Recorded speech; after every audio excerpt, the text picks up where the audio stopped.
50 cars filled with Ku Klux Klan members rolled through Monroe, North Carolina, led by the town's own police chief. Their target, a brick house where Marine Corps veteran Robert F. Williams and a group of black World War II soldiers waited. The Klan had terrorized this neighborhood for months, but tonight, black men would shoot back.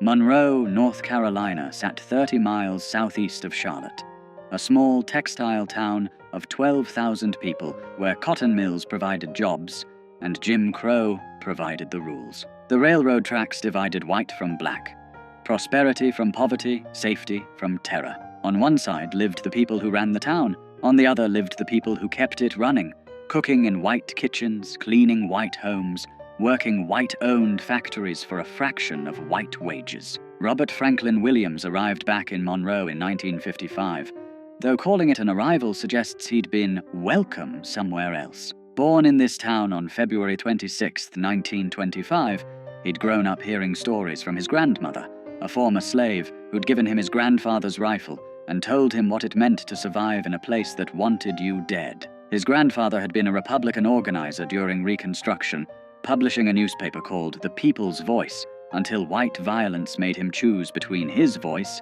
and his life. He chose life, but kept the rifle. Williams knew Monroe's particular brand of hatred intimately. When he was 11 years old, he'd watched police officer Jesse Helms Sr., father of the future senator, drag a black woman bleeding through the streets by her hair after administering what the officer called an arrest. The woman's screams echoed in Williams' head for years. The sight of that badge glinting in the sun, while white onlookers smiled and nodded, taught young Robert a lesson that no school would ever address. The law in Monroe wasn't there to protect him. It was there to remind him of his place. He'd tried to escape that place. During World War II, Williams migrated north like hundreds of thousands of other black Southerners, finding work in Detroit's auto factories. He was there in 1943 when white mobs stormed through black neighborhoods, killing dozens. He fought back then, young and angry, learning that Northern freedom was just Southern oppression with better lighting.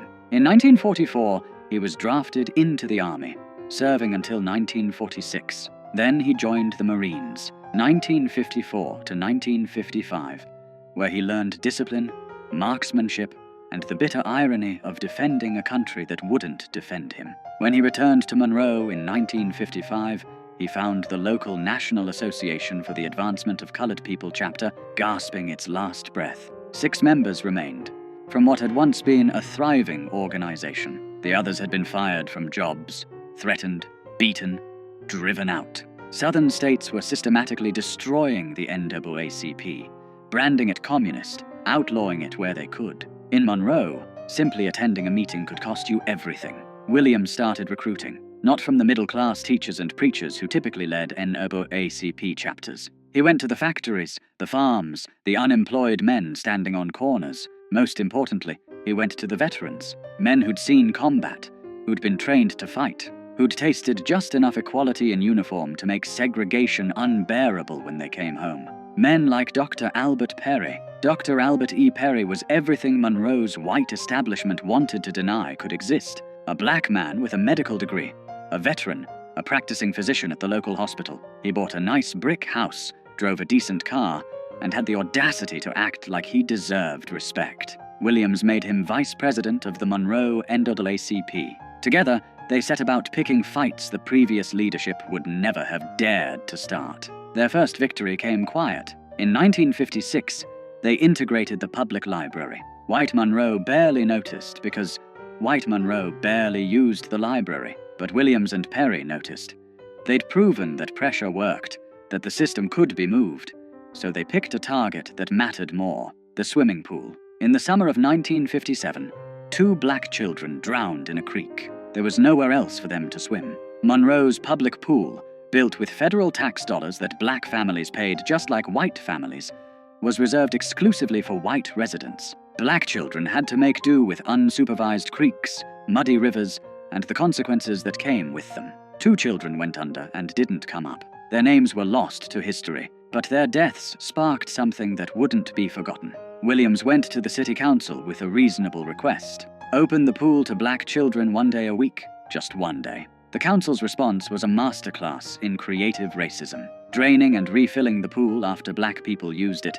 They explained with straight faces, would simply be too expensive. Segregation, they suggested, was an economic necessity. Williams had a different analysis. Standing before the council, he delivered a line that cut through Monroe's polite racism like a blade. Segregation, he said, is a luxury that Monroe cannot afford. He organized picket lines. 8 people at first, standing at the pool gates, silent, peaceful, exactly the kind of protest that Martin Luther King Jr. was preaching across the South. And Monroe responded the way Monroe always responded, with violence. Shots rang out at the picket lines. No one was arrested. Law enforcement officers stood by and watched. The message was clear. You can protest all you want, but when the bullets fly, you're on your own. That's when the Ku Klux Klan got involved. The Klan in Monroe wasn't some fringe element hiding in the shadows. In a town of 12,000 people, the press estimated 7,500 Klan members and supporters, more than half the town. They held massive rallies where thousands gathered in their robes and hoods, listening to speakers promise to keep Monroe pure, to keep the races separate, to handle these uppity agitators who thought they deserved to swim in white water. Leading these rallies was James William Catfish Cole, a South Carolina Klan organizer who'd made Monroe his personal project. Cole was the Klan's regional heavyweight, a man who commanded respect in white supremacist circles, someone who got things done. He held rallies where he specifically named Williams and Perry, calling them communists, troublemakers, threats to the Southern way of life. Then his followers would pile into their cars and form motorcades. Here's where the institutional betrayal became impossible to ignore. Monroe's police chief, A.A. Morney, didn't try to stop these motorcades. He led them. Squad cars with flashing lights would escort 50, sometimes more, Klan vehicles through Monroe's streets. The procession would wind through town, then head across the railroad tracks into Newtown, the black section, and there they'd drive past specific houses, firing guns into windows, throwing bottles, shouting threats, while the police chief made sure they had safe passage. Dr. Perry's house became a favorite target. Night after night, the motorcade would roll past, and gunfire would erupt. Perry, his wife, his children, huddling inside while bullets punched through walls. He'd call the police. They'd tell him they couldn't confirm any shooting had occurred, despite the holes in his house and the shell casings in his yard. Then they'd suggest perhaps he'd be safer if he stopped causing trouble. Williams made a decision that would define his life and split the civil rights movement. If the law wouldn't protect black people would protect themselves. He applied for a charter from the National Rifle Association. The NRA approved it without hesitation. Williams formed what he called the Black Armed Guard, though officially it was the Monroe chapter of the NRA. 50 to 60 men, most of them veterans like Williams, men who knew how to handle weapons, how to maintain discipline under fire, how to return fire effectively. They trained, they drilled, they bought guns with money raised from supporters, including fundraisers in Harlem, where Malcolm X would later invite Williams to speak at his mosque. They studied tactics, and they prepared Dr. Perry's house like it was a forward operating base. By October 1957, tensions in Monroe had reached a breaking point.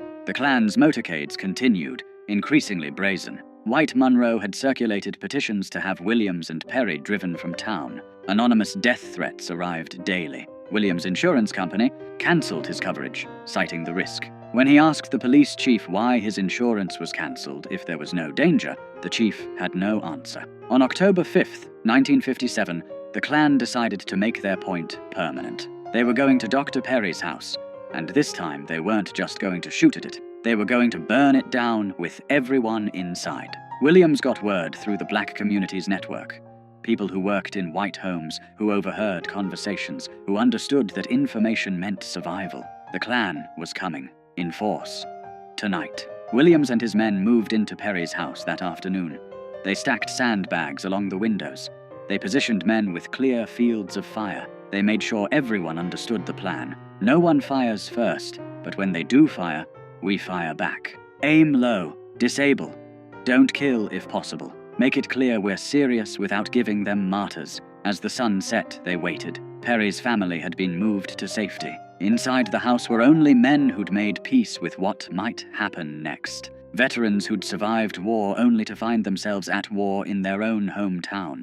Men who'd sworn oaths to defend their country and were now defending their community from their neighbors. The sound reached them first. Engines. Lots of engines. Then the glow of headlights. Dozens of them, winding through Monroe's streets. The motorcade rolled past City Hall, past the courthouse, past the nice white neighborhoods where people watched from their porches like it was a parade. Then it crossed the tracks into Newtown, 50 cars or more, packed with Klan members in full regalia. At the front, Monroe Police Chief Morney's squad car, lights flashing. The motorcade snaked through Newtown streets, and residents who'd seen this before pulled their children inside, turned off their lights, prayed this night wouldn't be the night someone they loved got killed. The procession turned onto Perry Street. The cars slowed, then stopped, engines idling. Men began to emerge, white robes gleaming in the headlights. Some carried torches, some carried guns. All of them carried the certainty that this was their town,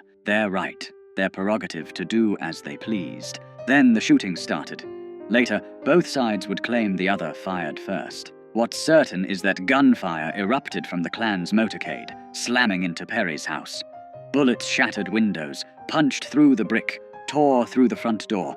The roar was deafening, dozens of weapons firing at once. Inside the house, Williams gave the order. Fire! The response was disciplined, controlled, exactly what you'd expect from trained soldiers. Muzzle flashes erupted from Perry's windows. The veterans inside had positioned themselves for overlapping fields of fire. They aimed low, at car tires, at legs, at anything that wasn't lethal but would make their point crystal clear. The Klan had never experienced this. In all their years of terrorizing black neighborhoods, shooting into homes, burning crosses, inflicting violence with impunity, they'd never faced organized armed resistance. The psychological impact was immediate and total. These weren't victims cowering in the dark. These were soldiers returning fire. The Klan panicked. Men in white robes scrambled back to their cars. Engines roared to life. Tires squealed. The entire motorcade broke formation and fled in every direction, some cars running into each other in their desperation to escape. Within minutes, the street was empty except for abandoned robes, dropped torches, and the fading sound of engines racing back across the tracks to the safety of white Monroe. Inside Perry's house, Williams and his men held their positions. No pursuit, no celebration. They maintained their perimeter through the night, knowing retaliation might come. But it didn't. The Klan had been routed, humiliated, driven from a black neighborhood by black men with guns. The next morning, Monroe's city council held an emergency session. The same council that had said they couldn't afford to let black children swim. The same council that had turned a blind eye to months of Klan terrorism. They passed an ordinance effective immediately. The Ku Klux Klan was banned from Monroe without a special permit from the police chief. That ordinance was the first crack in Monroe's wall of white supremacy. Not because the council suddenly developed a conscience, but because armed black veterans had demonstrated something white Monroe couldn't afford to ignore. In Williams' own words, racists consider themselves superior beings and are not willing to exchange their superior lives for our inferior ones. They are most vicious and violent when they can practice violence with impunity. The shootout barely made the news. The Monroe Journal mentioned it briefly. 3 black newspapers covered it. The national press ignored it completely. Just 3 months later, when the Lumbee tribe would rout the Klan in a similar confrontation, national media would descend on North Carolina, Life magazine would run photo spreads, politicians would issue statements. But when black men defended themselves with guns, white America decided that story was better left untold. Williams understood why. As he'd later write, the national press played up the Indian Klan fight because they didn't consider this a great threat. The Indians are a tiny minority, and people could laugh at the incident as a sentimental joke. But no one wanted black people to get the impression that this was an accepted way to deal with the Klan, so the white press maintained a complete blackout about our fight. But word spread through black communities across the South. Veterans heard what had happened in Monroe. Working people heard. Young activists heard. The message was clear. Nonviolence was a tactic, not a suicide pact. You could advocate for peace while keeping a rifle behind the door. The October 5th. Shootout didn't end Monroe's racial violence, but it fundamentally changed its character. The Klan never conducted another motorcade through Newtown. They couldn't. They'd been exposed as cowards, who only fought when resistance was impossible. When black men shot back, they ran. Less than a month later, the Klan tried a different approach. If they couldn't eliminate the troublemakers by force, they'd eliminate them through the legal system. Dr. Perry was arrested on charges of performing an abortion on a white woman. The accusation was almost certainly false. Perry was Catholic, opposed to abortion on religious grounds. The woman herself said she'd asked him to perform the procedure, but that he'd refused. None of that mattered. The newspaper headline screamed, "Negro doctor arrested for criminal abortion on white woman." The racism was coded into every word. A black man's hands on a white woman's body, even in a medical context, was treated as inherently criminal. Perry was jailed. Williams led armed demonstrations at the courthouse, hundreds of black residents openly carrying weapons, demanding Perry's release. A white benefactor posted $7,000 bond. Perry was freed, but the damage was done. His trial came almost exactly a year after his arrest, October 21st, 1958. He was convicted and sentenced to 5 years in prison. Released after serving just over a year, Dr. Albert E. Perry never got his medical license back. He'd lost his profession, his livelihood, his future, for the crime of standing up to the Klan. The system had accomplished through legal proceedings what the Klan couldn't accomplish with guns. Meanwhile, Williams faced his own reckoning with the broader civil rights movement. In late October 1958, just days after Perry's conviction, a case exploded that would make Williams an international figure. 2 black boys, 9-year-old James Hanover Thompson and 7-year-old David Fuzzy Simpson, had been playing with white children. During a kissing game, a 7-year-old white girl named Sissy Sutton kissed both boys on the cheek. When she mentioned it to her mother, white Monroe reacted with hysterical rage. The mother washed her daughter's mouth with lye. Armed men hunted for the boys. Police arrested James and David, handcuffed them, took them to jail, and spent 6 days interrogating them without allowing them access to parents or lawyers. They were beaten, threatened with lynching, told they'd raped a white girl. Judge Hampton Price heard the case. Such as it was, the boys had no legal representation. They stood silent, terrified. The judge interpreted their silence as a confession. He sentenced both boys to indefinite terms in reform school, possibly until age 21, for a kiss that a white girl had initiated. Williams mobilized international attention. He contacted journalists in Europe. He worked with activists in New York to form the Committee to Combat Racial Injustice. He turned the kissing case into a global embarrassment for the United States, with demonstrations in Paris, Rome, and Vienna. Former First Lady Eleanor Roosevelt intervened with North Carolina's governor. President Eisenhower received thousands of letters. After 3 months, on February 13th, 1959, Governor Luther Hodges pardoned the boys without explanation or apology. They were released.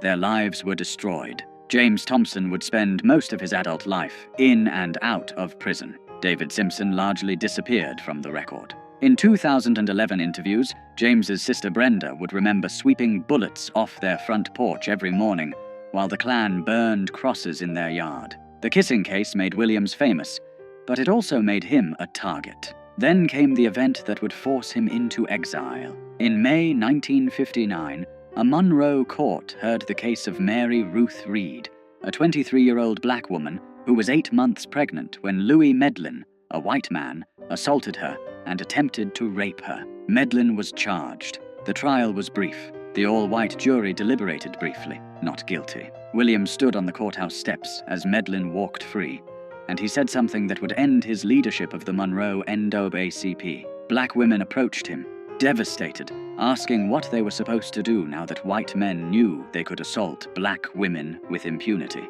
Williams told them, "We cannot rely on the law. We must defend ourselves. If it takes violence to get justice, then we must meet violence with violence."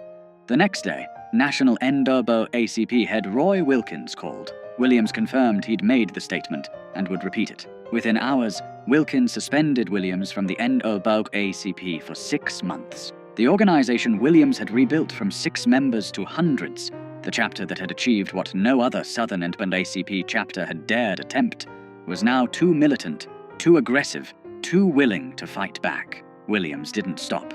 He founded a newsletter, The Crusader, continuing his grandfather's tradition of publishing. He continued organizing. In 1961, when Freedom Riders came to Monroe, Williams' armed guards protected them. When white mobs attacked nonviolent demonstrators, Williams' men formed defensive perimeters. Martin Luther King Jr. refused to visit Monroe, specifically because Williams' armed guards were there. The philosophical divide between nonviolence and self-defense had become irreconcilable. On August 27, 1961, violence erupted in Monroe again. Freedom Riders had been demonstrating. White mobs attacked. In the chaos, a white couple from a nearby town, Bruce and Mabel Stegall, drove into Newtown by accident. Residents surrounded their car, thinking it was part of the mob. Williams personally intervened, brought the couple into his own home for protection, kept them safe for 2 hours until tensions cooled, and they could leave unharmed. The Steggalls left safely. Then Monroe Police Chief Morney,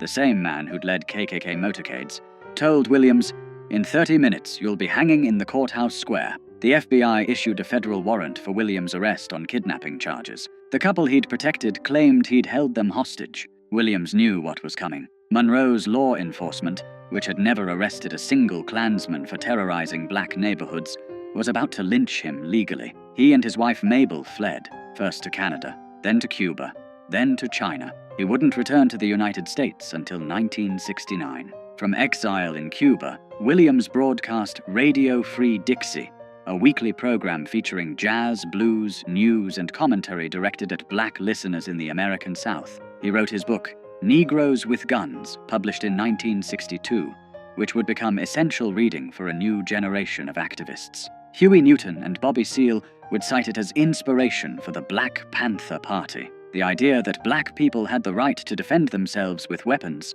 that armed resistance was a legitimate response to armed oppression. Spread through the Black Power movement of the late 60s, the kidnapping charges were finally dropped in 1975. Williams returned to Michigan, where he lived quietly until October 15, 1996, when he died of Hodgkin's lymphoma at age 71. Rosa Parks delivered his eulogy in Monroe, the town that had driven him into exile for daring to suggest black people deserved to swim in public pools. The night of October 5, 1957, changed nothing and everything. Monroe remained segregated.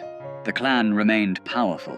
Racism remained the law. But something had shifted. Black men with military training had demonstrated that white supremacist violence wasn't cost-free. They'd shown that victims could become defenders, that terror could be met with resistance, that the oppressed didn't have to die quietly. History tried to forget that night. The civil rights narrative we teach emphasizes non-violence, peaceful protest, moral suasion. We celebrate the bus boycotts and sit-ins, the marches and speeches. We're less comfortable acknowledging that sometimes black people survived because they had guns and knew how to use them, that veterans who'd fought fascism overseas came home and fought it at home, that the Klan stopped terrorizing certain neighborhoods because they knew armed men waited in the darkness. Robert F. Williams never apologized for October 5th. In his book, he wrote, "It has always been an accepted right of Americans, as the history of our western states proves, that where the law is unable to enforce order, the citizens can and must act in self-defense.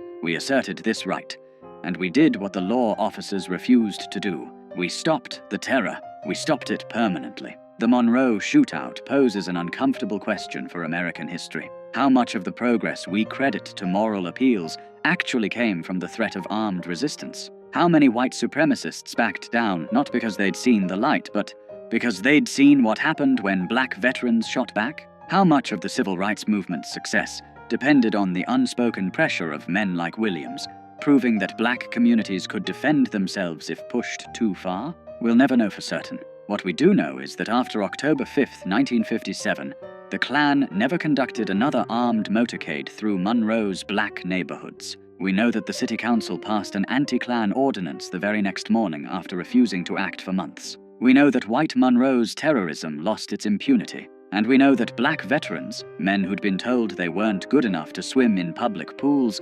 proved they were more than good enough to stand their ground when armed mobs came calling. The story of that night, and the man who organized the resistance, deserves more than a footnote.